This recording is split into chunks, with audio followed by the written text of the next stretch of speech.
অষ্টম শ্রেণীর প্রিয় শিক্ষার্থী S Haldar sir YouTube channel থেকে তোমাদের সবাইকে স্বাগতম। আজকে তোমাদের নতুন একটি ভিডিও নিয়ে এসেছি, বাংলা পথের পাঁচালী সম্পূর্ণ প্রশ্ন উত্তর, অর্থাৎ 10 মার্কের 100% কমন। তোমার এই ভিডিও যদি তোমরা একেবারে খুব ভালো করে ফলো করো, হ্যাঁ, দ্বিতীয় ইউনিট টেস্টের সিলেবাসের আলোকে সাজেশন, এক কথায় অষ্টম শ্রেণী ক্লাস 8, আমি এখানে 9 দিয়েছি, ক্লাস 8 হবে। সংক্ষিপ্ত 1 মার্ক ও 3 মার্কের প্রশ্ন সহ সম্ভাব্য সমস্ত প্রশ্নের উত্তর বিশ্লেষণ। এখানে কিন্তু তোমাদের বলে রাখি, পরীক্ষায় 1 মার্কের এবং 3 মার্কের দুটো প্রশ্ন এবং 1 মার্কের 4টে প্রশ্ন আসবে। তাই এখানে আমরা সিলেবাসটাও দেখবো। যাই হোক, তোমরা যারা এখনও আমার এই চ্যানেলটিকে সাবস্ক্রাইব করো না, প্লিজ প্লিজ প্লিজ চ্যানেলটিকে সাবস্ক্রাইব করে বেল আইকনটি প্রেস করে দাও। এখানে প্রথমে দেখো সিলেবাস দ্বারা অপল্লী সমাস, এখানে স্বর্ণ ছাড়া কাছের কথা, হাওয়ার গান কি করে বুঝবো, পারাগার দুপহর ভালোবাসি, নাটোরের কথা, গড়াই নদীর তীরে, জেলখানার সিটি, স্বাধীনতা, আদাব, বাক্যের ভাব ও রূপান্তর, এটা ব্যাকরণ, বিশেষ ও বিশেষণ, অব্যয় এবং ক্রিয়া এবং পত্র লিখন, সর্বশেষে পথের পাঁচালী। তো 9 থেকে 18 অধ্যায় আজকের আলোচনা হচ্ছে, যে 9 থেকে 18 অধ্যায়ের সম্ভাব্য যত রকমের প্রশ্ন আছে সামনের পরীক্ষা আসার মতো, দ্বিতীয় ইউনিট টেস্টে সকল প্রশ্নের উত্তর আমি দেখাবো। তো তোমাদের প্রথমেই বলবো, এই প্রশ্নগুলির পড়ার উত্তরগুলি পড়ার আগে তোমরা অবশ্যই টেক্সট বইটি ভালো করে পড়ে নেবে। তারপরে যেমন নবম অধ্যায়, দশম অধ্যায়, যখন নবম অধ্যায় পড়বে, নবম অধ্যায় সুন্দর করে পড়ে তারপরে প্রশ্ন উত্তর দেখবে। যেমন এখানে নবম অধ্যায় পরিচ্ছেদ 44 পৃষ্ঠা তোমার বইতে আছে, অতি সংক্ষিপ্ত প্রশ্ন। অপু কার সঙ্গে প্রথম গ্রামের বাইরে পা দিয়েছিল? অপু পিতা হরিহরের সাথে প্রথম গ্রামের বাইরে পা দিয়েছিল। হরিহর কোন শিষ্যের বাড়ি গিয়েছিল? হরিহর লক্ষণ মহাজনের বাড়িতে গিয়েছিল। লক্ষণ মহাজন বাড়িতে বেড়াতে গিয়ে অপুকে কি মোহনভোগ তৈরি করে খেতে দিয়েছিল? লক্ষণ মহাজনের ছোট্ট ভাইয়ের স্ত্রী। তারপরে আমলার মা অপুকে নিজের হাতে তৈরি কি খেতে দিয়েছিল? অমলার মা নিজের হাতে তৈরি চন্দ্রপুল্লি অপুকে খেতে দিয়েছিল। কে কেন অপুর পায়ের আঙুল পাথরকুচি পাত্তা বেটে বেঁধে দিয়েছিল? চেরা বাঁশের অপুর পা কেটে গিয়েছিল বলে অমলা অপুর পায়ে পাথরকুচি পাতা বেঁধে দিয়েছিল। এরপর অপু দিদির সঙ্গে কোন মাঠে বাছুর খুঁজতে গিয়েছিল? দক্ষিণ মাঠে। রেলগাড়ি দেখার জন্য অপুকে কতক্ষণ বসে থাকতে হয়? দুপুর 1টা অবধি। চলো যাই আমরা রেলের রাস্তা দেখে আসি। কথাটা কে কাকে বলেছিল? দুর্গা তার ভাই অপুকে বলেছিল।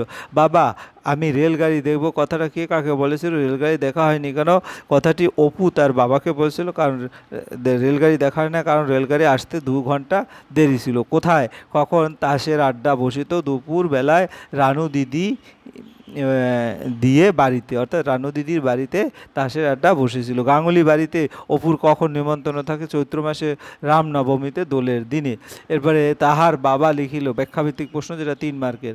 ওই দেখো খোকা রেলের রাস্তা, কার বাবার কথা বলা হয়েছে এবং রেলের রাস্তা দেখে খোকা কি বলেছিল? উল্লেখিত প্রশ্নে ছোটদের পথের পাঁচালী গ্রন্থের প্রধান চরিত্র অপুর বাবা হরিহরের কথা বলা হয়েছে। রেলের রাস্তা দেখে খোকা অর্থাৎ অপু খুব অবাক হয়েছিল এবং মজা পেয়েছিল। বিস্ময়ের সঙ্গে সঙ্গে তার মনে এক আনন্দ মিশ্রিত অনুভূতি সৃষ্টি হয়েছিল। তার কেবলই মনে হচ্ছিল যে রেলের রাস্তা কেমন সহজভাবে তার সামনে এসে পড়েছে। রেলের রাস্তা দেখে তার স্বভাব কৌতূহলী মনে জাগে নানা প্রশ্ন। সে তার বাবাকে নানান প্রশ্নের জেরবার করে তোলে। তার শিশু মনে রেলগাড়ি দেখার স্বাদও জাগে, কিন্তু রেলগাড়ি 2 ঘন্টা পরে আসবে বলে সেই যাত্রায় তার আর রেলগাড়ি দেখা হয়ে ওঠেনি। 2 নম্বর প্রশ্ন, অপু দুর্গের রেলের রাস্তা দেখার চেষ্টা যে অভিজ্ঞতা, সেটি নিজের ভাষায় লেখো। অপু দুর্গে ছিল অজানা জানার, অচেনাকে চেনার নেশায় মশগুল। একদিন তার বাছুর খুঁজতে খুঁজতে নবাবগঞ্জের পাকা রাস্তায় এসে পড়ে। রাস্তার ওপারে ছিল রেলের রাস্তা। সেই রাস্তা দূর হলেও তারা ঠিক করে যে সেখানে যাবে। সেখানে থেকে দুপুরে রোদ মাথায় নিয়ে তারা ছুটে থাকে মাঠ, বিল, জলাভূমি ভেঙে দক্ষিণের দিকে অনেক দূরে গিয়ে একসময় দুর্গ একটি বড় জলের সামনে এসে পথ হারিয়ে ফেলে। কোনো গ্রামে চোখে পড়ে না, শুধু ধান ক্ষেত, জলা পাকা পা পুঁতে যায় রোদের তেজে। শীতকালও তারা ঘামাতে থাকে। দুর্গার গায়ের কাপড় নানা স্থানে ছিঁড়ে যায়। শেষে অনেক কষ্টে রেলের রাস্তা দেখার আশা ছেড়ে তারা বাড়ি ফিরে আসে। বাছুর খুঁজতে বেরিয়ে দুর্গা অপু কীভাবে পথ হারিয়ে ফেলেছিল? 2-3 দিন ধরে রাঙি গায়ের বাছুরটিকে খুঁজে পাওয়া যাচ্ছিল না। তার খোঁজে অপু আর দুর্গা পৌষ মাসের একদিন দক্ষিণ মাঠে গিয়েছিল। দুর্গা পাকা রাস্তার ওপরে বহুদূর ঝাপসা মাঠের দিকে তাকিয়ে রেলের রাস্তার আসার কথা বলেছিল। অপুকে নবাবগঞ্জের পাকা রাস্তার ওপরে মাঠে বিল জলা ভেঙে সোজা দক্ষিণ মুখে ছুটতে ছুটতে তারা একটি বড় জলা, হোগলা আর শোলা গাছের জঙ্গল, ধান খেত, বেতঝোপের সামনে উপস্থিত হলো। তখন ওরা বুঝতে পারলো পথ হারিয়ে ফেলেছে। তারপর 4 নম্বর, অপু তার বাবার শিষ্যের বাড়িতে বধূটির ঘরে নিমন্ত্রণ খেতে গিয়ে অবাক হয়ে গেছিল কেন? অপু তার বাবার শিষ্যের লক্ষণ মহাজনের বাড়িতে যায়, সেখানে তার ছোট ভাইয়ের বধূর ঘরে নিমন্ত্রণ খেতে যায়। খেতে বসে খাবারের জিনিসপত্র আয়োজনের ঘটা দেখে অপু অবাক হয়ে যায়। একটি রেকারিতে আলাদা করে নুন লেবু দেওয়া ছিল, অনেক তরকারিও দেওয়া থাকে, প্রতিটি তরকারির জন্য আলাদা আলাদা বাটি। এছাড়াও ছিল তার ও দিদির প্রিয় খাদ্য লুচি। শুধু তারই জন্য ছিল একটা বড় গলদা চিংড়ির মাথা। বাড়িতে অনেক দিন তার সকাল বিকাল জল খাবার না খেয়ে কেটে যায়। ভালো খাবার এতদিন অপুর স্বপ্নে ছিল, তাই খাবারের আয়োজন দেখে অপু খুবই অবাক হয়ে যায়। অমলাকে তার সঙ্গে কীভাবে অপুর পরিচয় হয়েছিল। হ্যাঁ, একবার অপু বাবার সাথে শিষ্য লক্ষণ মহাজনের বাড়িতে বেড়াতে গিয়েছিল। তার এই প্রতিবেশী মেয়ে ছিল অমলা। অমলাদের বাড়িতে অপুর নিমন্ত্রণ ছিল। অমলাই অপুকে তাদের বাড়িতে ডেকে নিয়ে যায়। এই সূত্রে অপুর সাথে অমলার আলাপ। বিকেলে খেলতে গিয়ে অপুর পা বাঁশের বেড়ার ফাঁকে আটকে গেলে অমলাই অপুকে সেখান থেকে উদ্ধার করে এবং তার পায়ে পাথরকুচির পাতা বেটে লাগিয়ে দেয়। পরে অপু অমলাদের বাড়িতে খেলতে যায়। সে অমলার নানা রকম খেলনা দেখে আশ্চর্য হয়ে যায়। এরপরে আমাদের দশম পরিচয়। অপু ও দুর্গার মধ্যে কি নিয়ে ঝগড়া হয়ে মুখ দেখা দেখি বন্ধ। দেশি কুমড়ো শুকনো খোলার নৌকা নিয়ে বাড়ি এসে অপু কতদিন ধরে নিজের অদ্ভুত ভ্রমণ কাহিনী বলতে বেড়াতে লাগলো। বাড়ি পথে 15 দিন ধরে অপু তার অদ্ভুত ভ্রমণ কাহিনী বলতে বেড়াতে লাগলো। পটাং করিয়া সিরিয়া যাইবার শব্দ হইল। পটাং করে কি ছিঁড়ে গেল? অপু তৈরি করা নকল টেলিগ্রাফ আর তার দরজা ঢুকতে গিয়ে নিজের মায়ের কাছে অসাবধানবশত ছিঁড়ে গিয়েছিল। সর্বজয়ার বলা অপুর উদ্ঘুটি কাণ্ড কী ছিল? বন বাদরের গুলঞ্চলতা নিয়ে এসে বাড়ির মাঝখানে চলার পথে অপুর টেলিগ্রাফের তার টাঙানো ছিল। সর্বজয়ার কাছে সেটি উদ্ভট কাণ্ড। তারপরে মায়ের উপর অভিমান করে অপু কোথায় গিয়ে বসেছিল? মায়ের উপর অভিমান করে অপু রায়েদের বাগানে পরন্ত আম গাছের গুড়ির উপর বসেছিল। অপু তার দিদির দোকান খেলায় দোকান ঘরে কী কী জিনিসপত্র ছিল? নোনা ভাতের পান, মেটে আলু, ফলের আলু, রাধা লতা, ফুলের মাছ, তেল কচুর পটল, চিচ্চির বরবটি, মাটির টেলার, সন্দুপ লবণ প্রভৃতি। সতু অপুর চোখে কি ছুঁড়ে মারছিল? সতু মাকাল ফল নিয়ে পালানোর সময় অপু তাকে তাড়া করলে সে তার চোখে বালি ছুঁড়ে মেরেছিল। রেল খেলায় অপু কি দিয়ে টিকিট বানিয়েছিল? বাতাবি নেবুর পাতা দিয়ে। সতু ছুটিতে সে পরের দ্রব্য আত্মসাৎ করিয়া, এখানে সতু কোন দ্রব্য আত্মসাৎ করেছিল? 3টি মাকাল ফল। সতু অপুর চেয়ে কত বছরের বড়? 3 থেকে 4 বছরের বড়। ব্যাখ্যাভিত্তিক প্রশ্ন। পুরোদমে বেচাকেনা আরম্ভ হয়ে গেল। কোনো দোকানের কি বেচাকেনার কথা বলা হয়েছে? প্রথমে কি পান কিনেছিল? একদিন খেলার চলে দুর্গা অপু ইট সাজিয়ে একটি দোকানঘর বানিয়েছিল। সেই দোকানঘরে বন জঙ্গল থেকে সংগৃহীত বিভিন্ন ফল ফুল লতাপাতা দিয়ে সাজানোর পর দোকানে পুরোদমে কেনাবেচা আরম্ভ হয়। দুর্গা দোকান থেকে পুতুলের বিয়ের জন্য নকল সরু চাল কেনে। এরকম নানাবিধ জিনিস কেনাবেচার মধ্যেই খেলা জমে ওঠে। প্রশ্নে অপু দুর্গার বানানো এই দোকানের কথা উদ্ধৃত অংশে বলা হয়েছে দুর্গাই প্রথম খরিদ্দার হিসেবে পান কেনে। এরপর আমরা একাদশ পরিচ্ছেদে যাব। পুত্র গর্ভে হরিহরের বুক ভরে যায় কেন? হরিহর মাঝে মাঝে অপুকে গাঙ্গুলি বাড়ির চণ্ডী মণ্ডপে বৃদ্ধদের মজলিসে নিয়ে গিয়ে রামায়ণ কি পাঁচালী পড়ে শোনাতে বলেন। বৃদ্ধরা তাতে খুব তারিফ করেন। সেই তারিখ শুনেই হরিহরের বুক গর্বে ভরে যায়। তুমি বড় ভালো ছেলে, কথাটা কে বলছে? অপুর কল্পিত রাঙা শাড়ি পরা দেবী দুর্গার মতো হার ও বালা পরা বিশালাক্ষী দেবী এই কথাটি বলেছিল। ওঠার মরক ওর হাতে থেকে বাঁচতে বিশালাক্ষী দেবী কী করতে বসেছে? চতুর্দশ রাত্রে পঞ্চানন্দতলায় 108টি কুমড়োর বলি দিয়ে কালী পুজো করতে বসেছিল। মজুমদারের বংশের প্রতিষ্ঠিত দেবতার নাম কি? বিশালাক্ষী দেবী। তারপরে গ্রামে অল্পদিন ওঠার মোড়ক আরম্ভ হইবে, কথাটা কে কাকে বলছে? বিশালাক্ষী দেবী স্বরূপ চক্রবর্তীকে বলেছিল। অপুর ঠাকুরদাদার নাম কি? রামচাঁদ তর্কালঙ্কার। ব্যাখ্যাভিত্তিক প্রশ্ন। বিশালাক্ষী দেবী কোন বংশের প্রতিষ্ঠিত দেবতা? তিনি স্বপ্নে মন্দির ত্যাগের কি কারণ বলেছিল?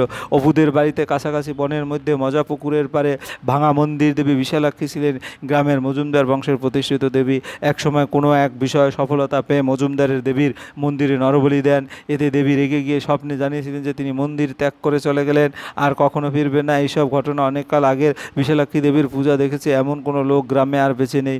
মন্দির ভেঙে গেছে, পুকুর মজে গিয়ে ডোবায় পরিণত হয়েছে, চারিদিকে বন। মজুমদার বংশের আরও কেউ বেঁচে নেই।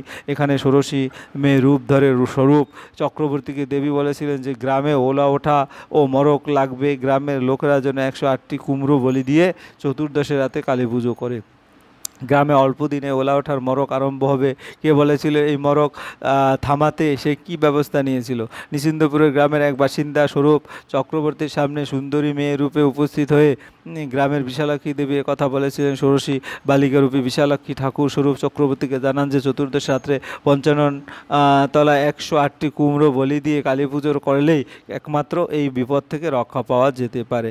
এরপর দ্বাদশ পরিচ্ছেদ, হ্যাঁ, অতি সংকেত রাজীদের বাড়িতে পোস্ত দানাকে যষ্টি মধু বলে অপুকে ছাদে অপুকে খাওয়ানো হয়েছিল কেন? অপু পোস্ত দানা নিশ্চিত চিনত না।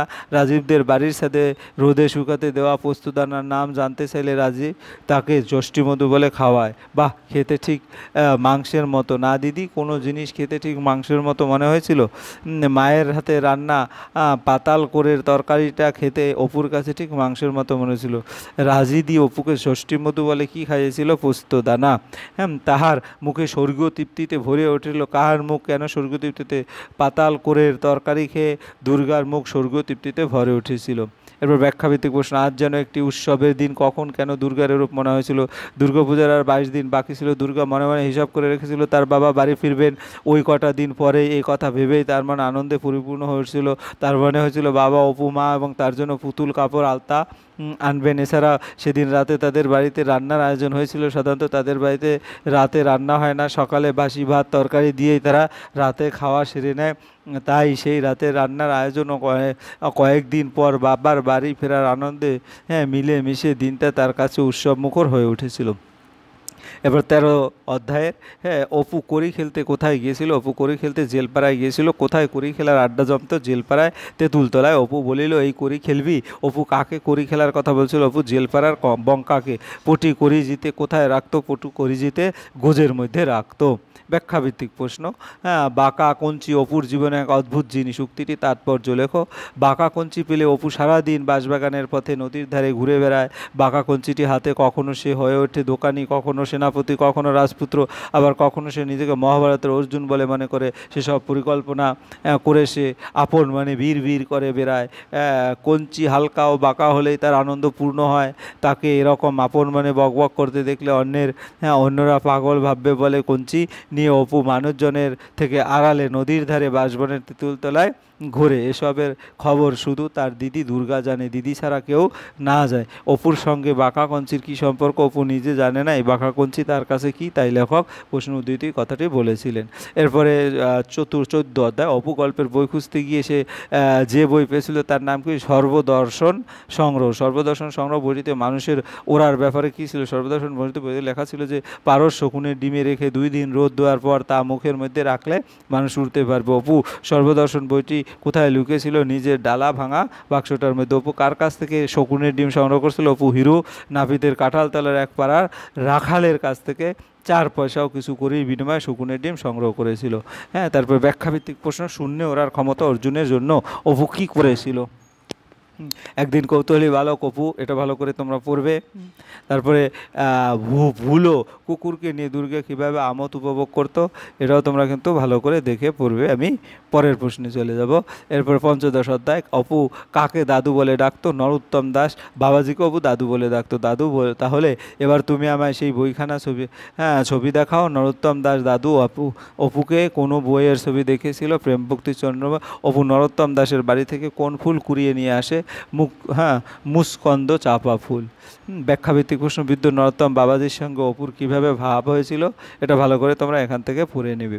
এরপর আমরা চলে যাব 16 অধ্যায়, দুর্গা অপু চড়ুইভাতির আয়োজনে কোথায় করেছিল? নীলমণিরা এর জংলা কি নবিতার এক প্রান্তে। খেলাঘরের বনভোজন যা কতবার হয়েছে?